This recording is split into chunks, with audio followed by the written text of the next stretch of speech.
তো নমস্কার, good evening সকলকে।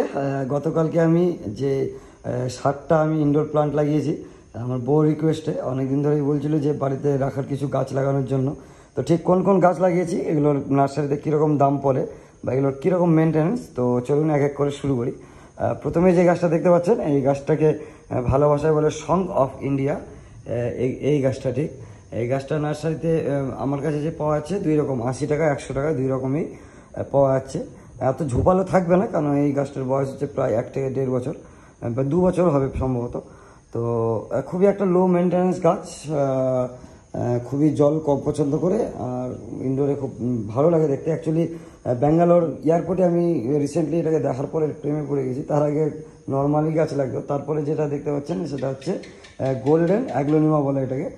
এটা মানে পুরোনো ভ্যারাইটি একটা, কিন্তু বেশ ভালো, সস্তার মধ্যে ভালো। মোটামুটি নার্সারিতে তো 200-250 টাকা বিক্রি হয়, আমার কাছে আপনারা এর থেকেও কম দামে 200 বা তার কম দামে কিন্তু পেয়ে যাবেন। তারপরে স্পাইডার এখানে ভেরিয়েন্ট দেখা যাচ্ছে দুটো, এটা হচ্ছে বড় স্পাইডার আর এটা হচ্ছে ছোট স্পাইডার। তো এটা আমার জাস্ট কেনা, এত জোপালো থাকে না, যেগুলো 50 টাকা 70 টাকা 100 টাকায় পাওয়া যায়। জাস্ট মানে এক মুঠের মতো একটা স্টিক থাকবে। তো সেটা যখন একটু ম্যাচিউর হয়ে যাবে, মোটামুটি 6 মাস পর কিন্তু এরকম একটা ঝোপালো আকার নিয়ে নেবে। খুব সুন্দর লাগে স্পাইডার, খুব লো মেনটেন্যান্স আর জল খুব কমই লাগে। সবগুলো গাছ যে লাগিয়েছি তা মানে কি সিস্টেমে লাগিয়েছি একটু খালি জল সঙ্গে দেখিয়ে দিই। দেখুন ম্যাক্সিমাম গাছই কিন্তু ডবল পটিংয়ে আছে, মানে এখানে একটা টব এখানে একটা টব। তারপরে এই গাছটাও দেখুন, এখানে ভিতরে একটা টব আছে এখানে একটা টব আছে। তার কারণটা কি ঠিক এক্স্যাক্টলি একটু বলে যদি বিস্তারিতভাবে, তো যেহেতু এগুলো সব ডাইনিংয়ে বা রুমে থাকবে, তো এইসব গাছগুলো যাতে মানে জল দিলে যাতে মানে ডাইনিংটা নোংরা না করে, ওই জন্য এইভাবে ডবল পট করে রাখা আছে। বাইরেরটা শুধু জাস্ট দেখানোর জন্য, আর ওটাতে কোনো ছিদ্র নেই। মানে আমি যদি উপরের টবটাতে জল দিয়ে এক্সেস জলটা বের হয়, তাহলে ওই নিচে মানে বাইরের টবটাতে কিন্তু জমা হয়ে থাকবে হয়। আর বাকি 3টা আছে আপাতত গ্রো ব্যাগে। এই গ্রো ব্যাগ 3টাতেও আমি কিন্তু মানে নার্সারি থেকে চচল থেকে এনে কিন্তু বড় বড় টবে বসিয়ে দেবো, সব একই সিস্টেমে। বাইরের যেগুলো টব থাকবে সেই সব টবে কিন্তু কোনো ছিদ্র থাকবে না। তারপরে যেটা দেখা যাচ্ছে এটা হচ্ছে বড় স্পাইডার। এটা আমার মানে এক বন্ধুর বাড়ি থেকে ডাল এনে করা আর কি, কাকু এনে দিয়েছিল ডালটা।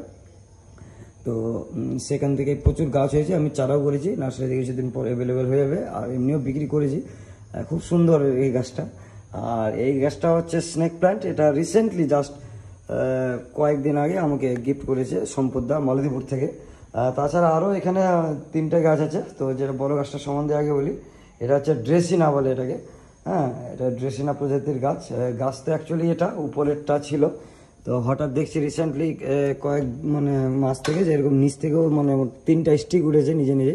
এগুলো ডাল কেটে চারা হয়ে যায়, আমি যদি এখানে কেটে দিই তো এখান থেকে আবার 2-4টে স্টিক আর কি বের হয়ে যাবে। এগুলো আপনারা ওই 100 টাকার মধ্যে পেয়ে যাবেন। আর তার থেকে আরও সস্তা যেটা হচ্ছে সেটা হচ্ছে লাকি বাম্বু। মাটির লাকি বাম্বু আপনারা করেন, অনেকেই ম্যাক্সিমাম লোক করতে চাই যে লাকি বাম্বু হচ্ছে জলে, কিন্তু এক্সপেন্সিভও হয় আর তা আপনারা টিকাতেও পারেন না, ফাঙ্গাস লেগে নষ্ট হয়ে যায়, ফাঙ্গিসাইডও আপনারা বুঝেন না অতটা। তো এই একটা স্টিকের এরকম বড় একটা লাকি বাম্বু কিন্তু আমার দোকানে পেয়ে যাবেন, 70 টাকা দাম পড়বে। হ্যাঁ, যেটাকে মাটিতে লাগালে কিন্তু 3-4টে স্টিক যদি বের হয়ে থাকে তাহলে কিন্তু খুব সুন্দর দেখতে লাগে। আর একটা পিছনে হচ্ছে এটা হচ্ছে সিঙ্গেনিয়াম, এর দুটো ভ্যারাইটি হয়, আপাতত একটাই আমি রেখেছি। আরও কিছু কালেকশন আস্তে আস্তে বাড়াবো, তো ওগুলো আপনারা আমাদের নার্সারিতে ইজিলি পেয়ে যাবেন।